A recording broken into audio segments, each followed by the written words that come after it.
Bonjour et bienvenue sur la partie 2 de comment installer et dimensionner une pompe à chaleur RR soi-même pour moins de 3 500 €.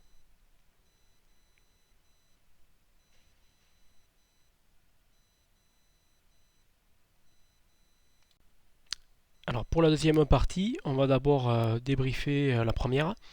Donc en première partie, sur le tuto 1, on a vu comment il faut dimensionner une installation pour une pompe à chaleur. Alors, bon, pour ceux qui l'ont pas vu, c'est bien déjà de commencer par la première partie, sinon vous allez être vite perdu. Alors, donc on avait donc calculé sur la base de mon plan à moi, c'est mon chantier à moi qui aujourd'hui est fonctionnel. Donc on avait vu mon chantier et on avait donc dit de chauffer les chambres et non pas la salle de bain pour éviter la surpression et tout ça. Mais ça vous le verrez donc dans la partie 1. Ensuite on a choisi le matériel donc sur le site Climat Market. Et pour moi j'ai sélectionné cette unité. Alors unité Samsung, unité intérieure, unité extérieure, plus thermostat pour la régulation de mon système inverter. Voilà. Donc là maintenant on est bon pour passer à la deuxième partie. Alors on va commencer par les plénums. Alors les plénums, moi j'en ai besoin que d'un, mais ça on verra un peu plus tard là. Alors un plénum c'est une espèce de gros raccord en fait, on peut l'imaginer comme ça. Donc d'un côté il se fixe sur l'unité, alors que ce soit du côté soufflage ou aspiration, vous en avez un de chaque côté normalement, il se fixe sur l'unité. Et de l'autre côté, en fait, de ce plénum, il y a des sorties circulaires. Alors évidemment, il faut que vous ayez, sachiez donc par rapport à mon plan à moi que vous avez vu précédemment. D'ailleurs, ben, je vais vous l'afficher. Alors, il faut compter d'abord le nombre de sorties que vous voulez chauffer dans la maison. Donc moi, en l'occurrence, moi c'est pièce l'étage, la partie l'étage où c'est qu'on dort. Donc les trois chambres. Il me faudra donc trois bouches pour les chambres et une quatrième bouche que je me servir pour régulation, pour chauffer le couloir en fait. Parce que le couloir il est assez volumineux, puisqu'il y a la cage escalier, donc je vais chauffer cette partie. Donc moi j'ai compté 4 bouches. Les dressings ils se chaufferont étant donné qu'il n'y a pas d'ouverture ni de fermeture de porte. Donc alors les plénums, ça ressemble à ceci. Vous avez donc en bas le plénum de soufflage et le plénum d'aspiration en haut. Vous voyez les entrées sont plus grosses, plus circulaires. Donc comme je viens de vous dire, moi j'ai 3 chambres à chauffer, plus le couloir, donc il me faudra un plénum de 4 sorties de soufflage, qui correspondent donc à 4 thermostats.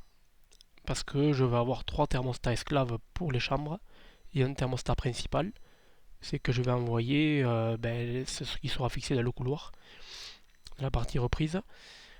Donc en fait, moi quand mes 4 chambres seront à l'arrêt, on va souffler le couloir et couper au thermostat. Mais bon, ça on va le voir un peu plus tard. Parce que en fait ce tuto là, et en plus des pièces qu'on va voir qu'il faut commander, on va parler aussi régulation. Donc vous voyez, ben là on a le principe, vous êtes dans l'unité intérieure est en numéro 3 et il y a un plénum d'aspiration à l'arrière où c'est que vous avez les deux gaines branchées et devant le plénum de soufflage avec les gaines qui partent dans chaque pièce et les volets, tout ça avec le thermostat. Voilà un peu donc pour vous donner une meilleure idée. Bon, je pense que vous avez déjà compris, mais je trouve une photo qui est pas trop mal, qui peut bien vous l'imager. C'est celle-là. C'est en fait, vous voyez les caissons de couleur orange là, mais c'est les caissons de soufflage et d'aspiration. Et au milieu, vous avez l'unité intérieure. Voilà.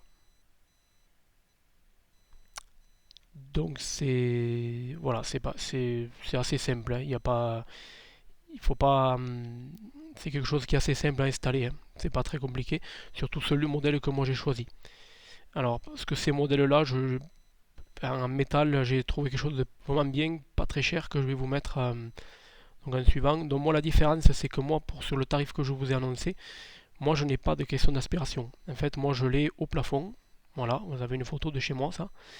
Et en fait là j'ai mis la partie aspiration directement dans le couloir. En fait je l'ai habillé en placo. Et là il me manque une grille encore hein, à mettre par-dessus avec une feutrine, une espèce de filtre à coton. Mais aujourd'hui il fonctionne comme ça et ça marche très bien. Alors il peut y avoir plusieurs choses, hein. Il y a des avantages et des inconvénients. L'avantage, c'est que vous avez accès directement au ventilo. L'inconvénient, c'est que ça fait un peu de bruit, mais bon, étant donné que c'est dans un couloir et assez loin des entrées des chambres, ça me pose pas de problème moi aujourd'hui.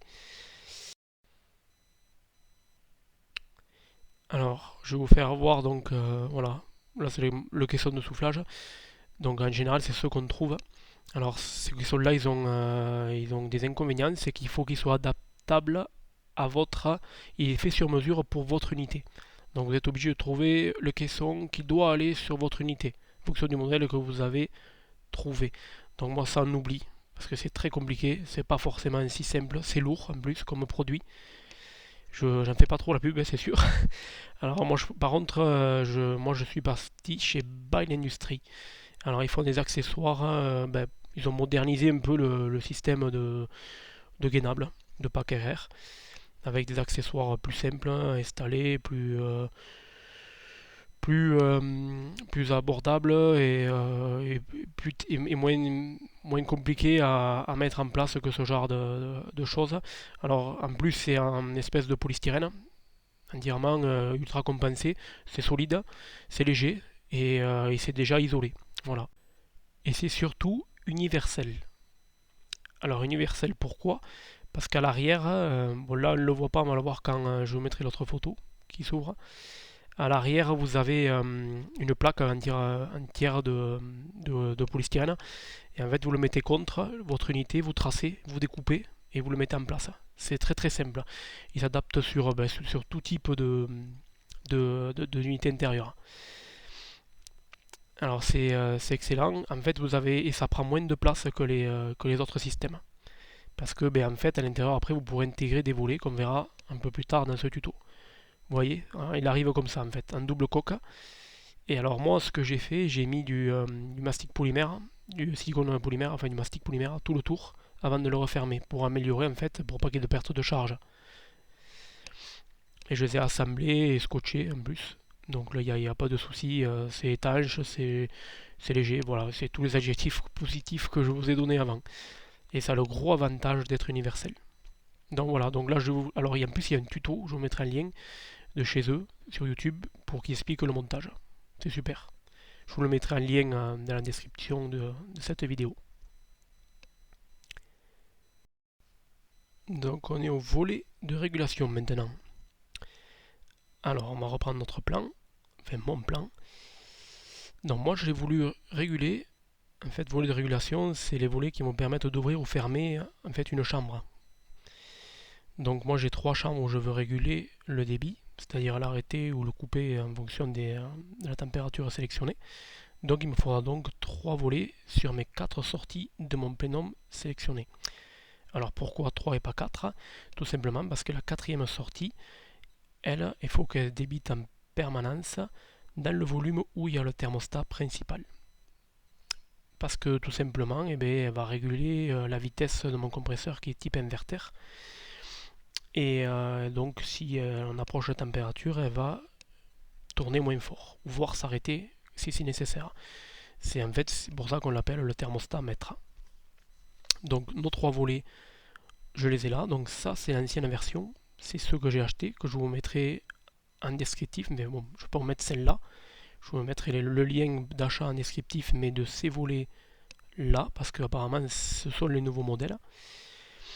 Donc je vous les mettrai en lien. Et ainsi qu'il y a, il me semble, je vais chercher, mais il me semble aussi qu'il y a aussi un tuto de chez Ball Industries où ils expliquent le montage de ces volets par rapport au caisson. Voilà, sur le caisson. Donc alors on a un gain de place qui est considérable comparé si on avait un ancien caisson comme je vous ai fait voir au départ là, un ancien plénum en acier galvanisé. C'est-à-dire les volets on ne pouvait pas les intégrer et ici donc on peut les intégrer. Vous voyez. Donc là évidemment la photo il y a plusieurs volets de fermeture parce que c'est un autre type de régulation, ça existe aussi, on peut réguler tous les départs. Mais c'est une régulation qui coûte un peu plus cher. Alors je crois que c'est le Delta 8000 exactement, système de régulation. On le verra sur le volet spécial régulation que je vous ferai. Enfin volet, un tuto spécial régulation où je vous en parlerai.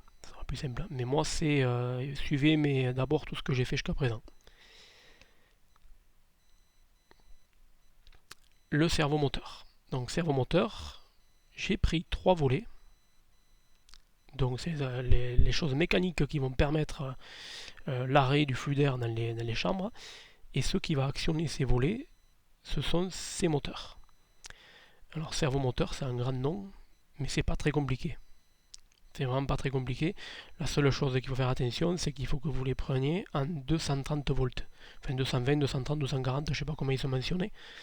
Mais il faut les prendre à cette tension-là, parce qu'ils existent aussi en 12 volts. Et évidemment, si vous mettez du 230 sur du 12, ça va vous faire un joli feu d'artifice. Et c'est pas ce qu'on souhaite. Donc je vous mettrai un lien d'achat en description sur du 220 volts, 230. Voilà.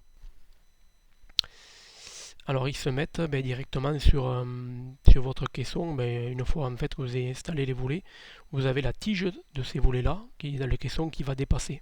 Vous avez en fait une marque à l'endroit où c'est que vous devez faire le trou pour passer la tige des volets. Et donc vous venez mettre le moteur par-dessus. Donc ce que vous avez en photo là, c'est le modèle que je vous ai dit tout à l'heure de régulation où c'est qu'il y a 3 volets, donc vous pouvez réguler toutes les sorties. Mais je répète encore, ce n'est pas mon système qui est moins cher. Le mien, en fait, vous avez toujours une sortie qui va venir faire réguler votre thermostat mètre. Et donc toutes les autres que vous pouvez m'autoriser, comme sur mon schéma à moi. Alors pour la fixation, c'est très simple. Vous avez une espèce de pâte noire que vous voyez là à droite là, qui se fixe directement sur le polystyrène. Alors c'est une espèce de vis anti-rebouchon. On ressemble beaucoup aux chevilles un peu anti-rebouchon pour le placo. Et après vous venez greffer le servomoteur, en fait il se clipse dessus. Et en haut vous avez l'axe, vous voyez la partie qui rentre dans l'espèce, vous voyez le plénum là, en polystyrène, vous voyez l'axe orange, et il traverse le moteur, la partie orientable du moteur. Et donc évidemment, soit il va à gauche ou à droite, c'est en fonction du câblage qu'on verra dans la partie 4 montage. Donc pareil, je vous le mettrai donc en lien, et si je trouve un tuto là-dessus, je vous le mettrai aussi. Voilà, dans le descriptif qui sera bien chargé cette fois-ci. Alors, pour commander tous ces servomoteurs, il vous faut le thermostat esclave. Alors qui dit esclave? Parce que lui va commander qu'un volet. Il ne va pas du tout commander la clim. Lui est indépendant, il va juste dire oui ou non à l'ouverture d'un de vos volets par rapport à la température de votre pièce et ce que vous avez sélectionné. Voilà, donc moi j'ai demandé donc 3 volets, 3 servomoteurs, et du coup il me faudra 3 thermostats esclaves pour les 3 chambres. Alors ces thermostats, moi j'ai choisi des thermostats assez simples, des thermostats à contact sec de chez Deltadora. Alors c'est les T-Box 51, vous les avez là en photo de chez Deltadora. Donc vous pouvez, en fait, quand vous les avez, ces appareils, vous voyez là, il a le logo soleil, c'est-à-dire qu'il fait du chaud. Donc le volet il va s'ouvrir ou se fermer par rapport à la température. Et quand vous allez passer en été, quand vous allez vouloir démarrer la partie clim de votre unité sur le thermostat principal, vous faites que l'inversion, vous mettez flocon et lui aussi il va savoir que vous êtes en froid. Donc il va ouvrir et fermer en fonction des températures s'il faut refroidir ou chauffer la pièce. Voilà, pareil, je vous mettrai en description. Donc pour terminer cette partie 2, le registre Maslot. Alors, soit vous l'achetez ou vous l'achetez pas. Ça dépend de 2 choses. Ça dépend, donc ça va être situé sur la dernière gaine. Où c'est que je vous ai dit au départ qu'on n'y mettait rien pour le moment. C'est l'endroit où c'est que vous allez réguler, où c'est que vous avez votre thermostat principal. Soit vous avez des petits volumes à chauffer, comme des couloirs comme moi, c'est le cas, et là je vais l'installer. Soit vous avez une grande salle à manger, par exemple, une grande pièce, ou un très gros volume de couloir avec cage escalier, là vous n'avez pas forcément besoin de le mettre. Parce que, en fait, si vous avez un petit volume, il faut vraiment le faire chauffer en dernier. Si vous avez un grand volume, vous pouvez le faire chauffer en permanence, il n'y aura pas de souci. Donc le registre Maslot, vous voyez le plan, c'est très simple. Là, imaginons que nos 4 sorties que vous voyez sur l'écran, elles sont fermées par des volets mécanisés, comme on vient de voir. Donc là ils sont tous fermés, donc ben, la clim ne fait que tourner, elle ne s'arrête pas, parce qu'il y a des thermostats esclaves dans chaque pièce.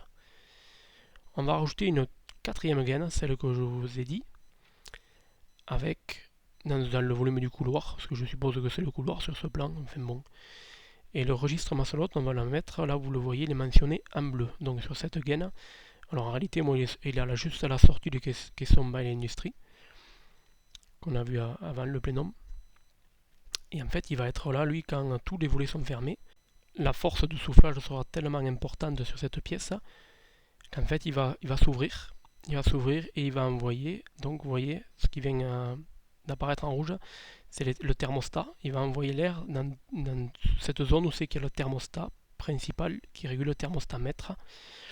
Et alors donc soit il va finir de faire réguler l'unité, donc c'est-à-dire elle va baisser en vitesse parce qu'elle n'a pas l'utilité de forcer plus, d'envoyer plus de chaleur, donc elle va réguler et baisser son rythme, d'où le système inverter qu'on verra dans un tuto régulation, et ou voire de couper votre unité.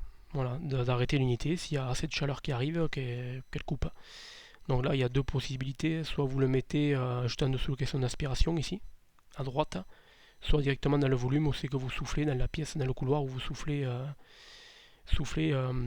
votre gaine de régulation.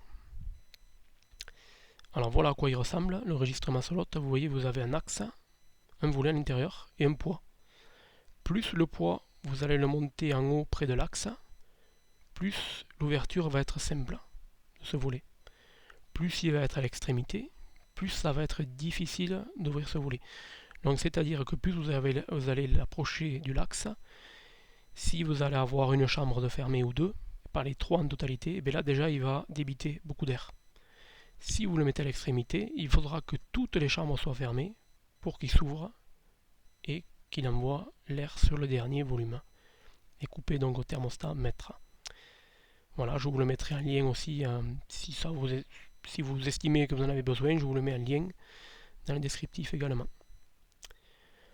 Voilà, notre partie 2 est terminée. N'hésitez pas à laisser des questions et à laisser des commentaires. Moi, j'essayerai de vous y répondre plus tôt, mais voilà, je fais comme je peux. Merci beaucoup, merci à vous de m'avoir suivi et j'espère que vous pourrez finaliser votre installation. A très bientôt, merci, au revoir.